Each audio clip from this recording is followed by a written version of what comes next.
Hi guys, Matt from Satsecure UK here again. Just going to do a quick video today, show you guys the main different types of cameras that are available, or some of them, and how they all differ from one another. I'll start from on the left, show you guys the first camera. So the first camera we've got is a 2 megapixel analog fixed lens camera. It's 3.6mm fixed lens with a 20m night vision range. When I say 3.6mm, that means the lens is basically fixed at 3.6mm, this little lens here. 3.6mm lens will give you like a 75-degree approximately viewing angle, which is fixed, so you can't actually adjust that viewing angle. This is also a 4-in-1 type camera, so basically that means it'll work on any type of DVR. A couple of years ago there was like so many different camera types available, like AHD, TVI, old analog cameras, and everyone had different DVRs. No one knew what cameras worked on their DVR, but this camera works on all types, so it kind of makes things a lot simpler. This is also an IP66 rated camera. The higher those IP numbers, the more kind of watertight it gets. You can't get much higher than IP66 without it being like a camera designed to go underwater. So this is kind of the highest weatherproof, waterproof, dustproof camera you can get. I'll take it apart, show you what's inside. So basically, all these cameras, it's just basically an eyeball inside like a housing unit. So basically, when you're installing these kind of cameras, you can adjust this eyeball to wherever you want it to go. And put this back down. It's got kind of a little waterproof seal as well inside here, which, you know, obviously keeps the elements out. So yeah, you can just kind of loosen these off and adjust the ball to wherever you need it to go. Move this thing around, so if you've got it kind of upside down, want to make it look straight down, you can do. If it's on a wall, you can kind of adjust it just by loosening that housing there and tightening it back up again. Also, on every analog camera pretty much, you have a little on-screen display button here. Now the on-screen display, if you click the button in, you can bring up like a load of different features, change brightness, contrast settings, the name of the camera itself, white balance, all that kind of stuff. You can also, as this is a 4-in-1 camera, toggle to the up, down, left or right to switch the modes between the different modes of the camera. So that is the dome camera. This camera here is a very focal analog camera. It's 2 megapixel. It does about 30 to 40 meter night vision, and it's got a 2.8 to 12 very focal lens. 2.8 to 12, a 2.8mm lens will give you about 90 degrees, which is like half a pi. Quite a considerably larger viewing angle than the fixed lens, which was 75 degrees. Which is just over a quarter of a pi if you think of it in pi terms, which I know that I do.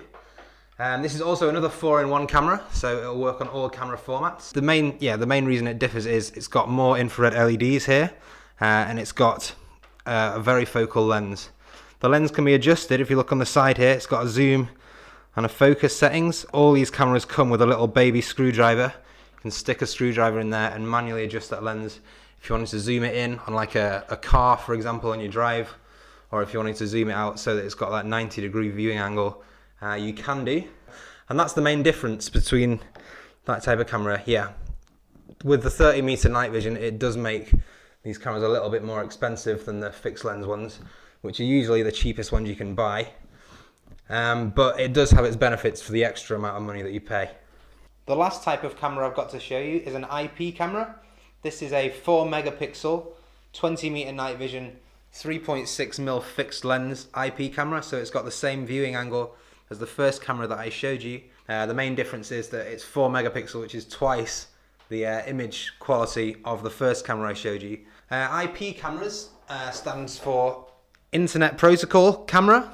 Basically that means that the cable that's used to wire the cameras together to the NVR or DVR is different. It's all Ethernet cable.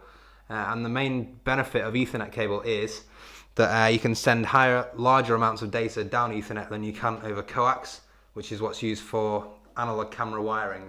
If you look at the end, you've got an RJ45 jack. Ethernet cable is the same stuff you use to connect your DVR to the router, or your TV to the router, or your PlayStation to the router. It's the same type of cable. One of the main benefits is something called PoE, which is power over Ethernet, which means power and video can be sent down the same cable. Coax cable, where you've got these two, so you've got video here and you've got power here. This one, everything can be sent down one, which means, you know, if you're drilling holes in your walls trying to put cameras up, you can drill smaller holes. You don't have to fit both of these things through. You only have to fit one through, and the cable is just a lot thinner in general. Also, you can get a lot higher megapixel resolution with IP cameras. I think currently the highest you can get with an analog camera is 3 megapixel, whereas with IP cameras they go up to 12. They might even go up further than that. Not many people want 12 megapixel cameras for their homes and businesses currently, but you can get them. They are available. The main difference there, obviously, if you've got a 1080p TV, 2 megapixel is pretty much 1080p. You're not going to notice a huge difference with an IP camera on a 1080p screen, but as soon as you go onto like a 4K screen, something like that, you'll notice a huge difference between the two. Obviously, if you're kind of digitally zooming, all that kind of stuff, you're going to see a big difference there. Image quality wise, if you're wanting to catch number plates, things in high definition, it's going to make a huge difference. And that's pretty much the 3 types of cameras that I've showed you. I've shown you a fixed lens analog camera, a varifocal analog camera, and a fixed lens IP camera. Those are some of the most common cameras that you're going to see around and about. I've kind of given you guys some information there on the different types and the different features of the different cameras that we have. I will leave links in the description to all the cameras that we've shown in the video, and if you've found it informative, leave us a like. If you've got any questions, drop us a comment. Thank you very much.